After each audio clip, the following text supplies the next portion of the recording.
La commune de la semaine. La commune de la semaine. La commune de la semaine fait étape à Wölflin-les-Sarreguemines. Je suis en compagnie du maire, Michael Weber. Bonjour. Bonjour. Vous êtes un habitant depuis toujours de Wölflin, votre village d'enfance. Quand on approche de Noël comme ça, de la Saint-Nicolas, qu'on se replonge dans ses souvenirs, qu'est-ce qui vous vient en premier ? Alors oui, je suis un enfant de Wölflin. Ma grand-mère avait la poste à Wölflin pendant plus de 40 ans. Je suis un pur produit de ces habitants ici particulièrement, puisque ma mère est wölflingeoise et mon père est de Wieswiller. Donc c'est aussi un peu un clin d'œil à ce qui a toujours fait à la fois l'unité et la particularité de Wieswiller-Wölflin. J'ai pas trop de souvenirs de la période de Noël parce que mes parents habitaient à l'écart du village, sur la route nationale qu'on disait à l'époque, et maintenant la 662, près du restaurant connu restaurant de la gare autrefois.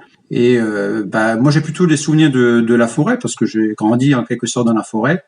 Et je me souviens de l'hiver où à l'époque les chevreuils étaient beaucoup plus rares qu'aujourd'hui.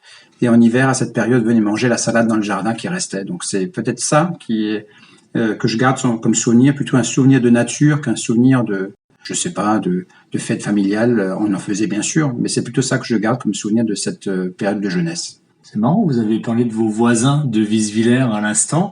Il y a quelques semaines, on est allé voir votre collègue, monsieur Philippi. Ça m'aurait donné moins de travail à une époque, parce qu'à une époque, c'était Wölflin et Wieswiller qui formaient une seule commune.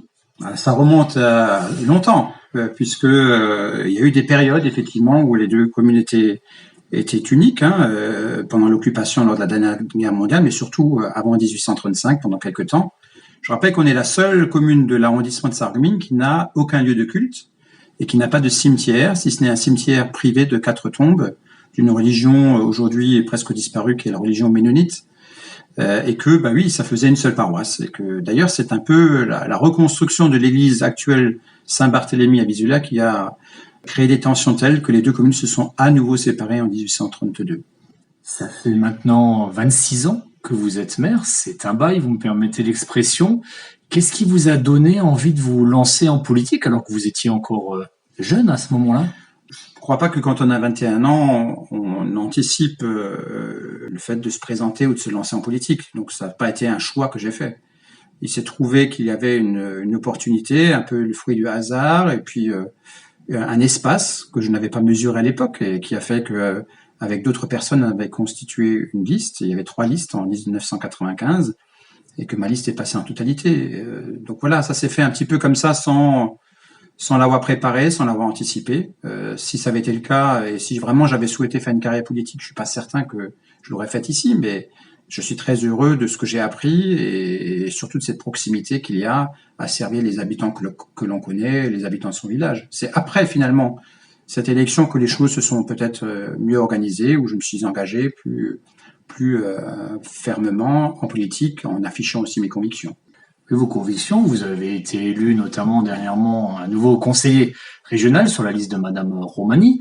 Vous avez cette sensibilité à gauche, sensibilité écologique également. Vous essayez d'amener cela également dans le village que vous dirigez ? Oui, alors d'abord, il faut savoir que dans les petites communes de 750 habitants, comme c'est le cas ici, il n'y a pas de cola politique. Au sein du conseil municipal, toutes les tendances politiques sont évidemment présentes. Ceci étant, dans l'action politique telle qu'on la mène, on tient évidemment compte de cela aussi. Donc, je crois que le fait que ce soit une commune avec une forte activité associative, c'est aussi cette volonté de créer du lien social, tout simplement.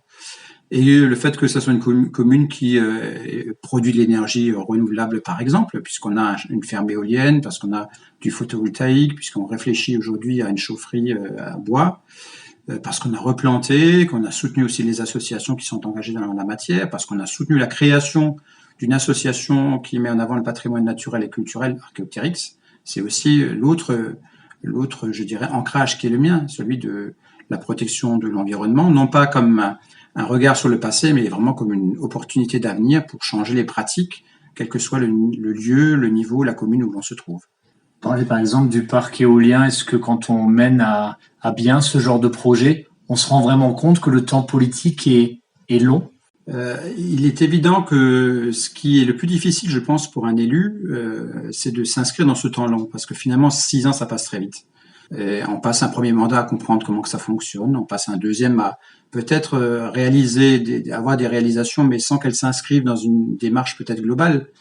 Et c'est un peu ça la difficulté. On est aujourd'hui dans une société qui n'aime pas trop le temps long, qui préfère le temps court. Et pourtant, pour ce type de projet, il faut prendre du temps, il faut de la concertation, il faut trouver les bons interlocuteurs, les bons acteurs.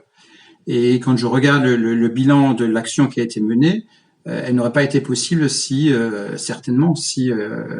j'avais pas pu être en fonction depuis tant d'années, quoi. Et je crois que la cohérence de l'action qu'on a essayé de mener sur cette commune n'apparaît que maintenant, 20 ans après les premiers actes.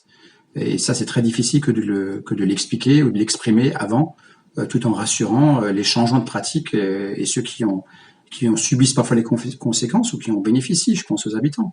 Quand on passe à l'extinction partielle de l'éclairage public la nuit, à la fois pour faire des économies, mais aussi pour améliorer la biodiversité nocturne, c'est un changement de pratique qui, effectivement, suscite des réactions dans la population. Vous avez parlé de projets, je vais prendre la balle au bon. Quels sont les projets pour l'année 2022 ou, disons, d'ici l'échéance du mandat ? Nous avons eu un mandat précédent qui a suscité beaucoup de mobilisation financière, d'investissement de la part de la commune. Donc, on est plutôt sur une période où on essaie de réduire la voilure. Sur 2022, pour parler directement de l'année à venir, on va s'engager notamment dans la réalisation d'une aire de jeu, et notamment d'un terrain multisport pour les plus jeunes. Je pense que notre volonté, c'était vraiment de s'engager pour que en extérieur, les jeunes et les moins jeunes puissent exercer du sport ou se retrouver. Donc ça, c'est un projet qui va sans doute se faire sur plusieurs tranches. Et on a aussi un projet de valorisation de notre patrimoine lié au calvaire. Comme je le disais, nous n'avons pas de lieu de culte, mais nous avons de nombreux calvaires par le biais d'une randonnée qui est subventionnée par des fonds européens. Viendront par la suite des projets plus importants sur la voirie, sur la chaufferie que j'ai évoquée pour les bâtiments communaux en utilisant du bois de notre forêt communale. Et puis sur peut-être ce qu'on appelle un tiers-lieu, c'est-à-dire qu'on a un bâtiment derrière la mairie qui aujourd'hui rend des services, et notamment aux associations, qu'il faudrait mettre à minima aux normes et qui pourrait être un lieu de partage aussi à imaginer dans les années à venir.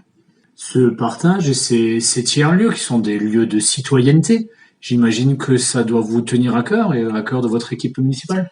Alors oui, mais encore faut-il avoir les moyens de ses ambitions. L'ambition, elle est là. Savoir ce que l'on veut faire, c'est effectivement assez clair dans notre esprit. Mais il y a aussi le principe de réalité. Le principe de réalité fait que aujourd'hui, au-delà des discours qui sont tenus, la réalité financière fait que nous avons moins de soutien financier que par le passé et que donc il faut échelonner les investissements. Et on le fera si la situation financière le permet et si on trouve le moyen de financer une telle opération qui est une opération relativement lourde quand même. Wölflin-les-Sarreguemines a aussi une position géographique particulière. Enfin, là je parle vue du Beacherland. On m'a pas demandé mes papiers en arrivant, il n'y a pas de douane. Mais vous êtes quelque part à la frontière, on va un petit peu dans les champs, on est tout de suite à Gros-Rederchin, on prend la voie verte, on est à Obergeilbach juste à côté. Quelle est un peu votre vision, voire votre collaboration avec les élus ou la population des villages avoisinants ?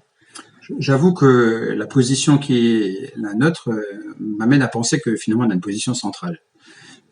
C'est souvent très drôle quand on discute avec les Sarregueminois, ils nous disent que finalement après la voie ferrée de Folie-Persulé, on est dans le Beachland. Et quand on nous dit, je me souviens d'une anecdote. Un jour, j'étais à la chapelle de Altkirch, entre Rallin et Binin, où je rencontrais des dames qui se trouvaient dans cette chapelle et qui me demandaient d'où est-ce qu'on venait et qui, elles, me disaient que j'étais déjà un Stettler. Forcément, ouais. Forcément, donc j'étais déjà quelqu'un de la ville. Donc c'est pour dire que finalement, cette situation, elle me convient bien parce que, évidemment, avec Norbert, maire de Gros-Rederchin, ou avec beaucoup d'élus du Pays de Bitche, et aussi de par ma position en tant que président du parc naturel régional des Vosges Nord, j'entretiens, je crois, des relations qui sont très cordiales. Et que à l'inverse, je suis aussi au sein de la communauté d'agglomération de Sarreguemines-Confluence avec mes collègues maires qui sont plutôt des collègues du pays de Sarreguemines. Puis je pense quand même, il faut le dire, j'ai fait mon cursus au collège et au lycée Saint-Augustin à Bitche, ce qui donne aussi, je crois, culturellement, une ouverture d'esprit qui fait que je suis vraiment quelqu'un de cet arrondissement particulier de Sarreguemines-Bitche. Et que je m'y trouve bien de cette façon-là. Donc, je comprends bien et je comprends mieux sans doute la psychologie des habitants du Pays de Bitche parce que j'ai croisé nombre d'entre eux à l'école et parce que je me sens en phase avec les valeurs qui sont les leurs, c'est-à-dire l'attachement au patrimoine, l'attachement à un caractère, à un attachement à un pays, à sa spécificité, et l'attachement au patrimoine naturel et culturel. La richesse du Pays de Bitche est sans commune mesure, l'attachement au caractère transfrontalier, et puis en même temps cette espèce de regard que l'on porte sur soi-même. Je crois que les habitants du Pays de Bitche ne le disent pas suffisamment, n'ont pas suffisamment conscience de la chance qu'il a leur et de la valoriser. Et ils sont souvent dans cet esprit où ils se considèrent parfois un peu oubliés. C'est le débat que l'on a sur les mobilités, sur la question de l'économie de ce territoire-là. Mais ce territoire est plein de richesses. Il sait les valoriser, qu'il se compare aussi à d'autres, et il verra que finalement, il a tout pour gagner, il a tout d'un riche territoire, et que finalement, d'un beau pays, le Pays de Bitche. Merci beaucoup, Monsieur Weber. Merci à vous.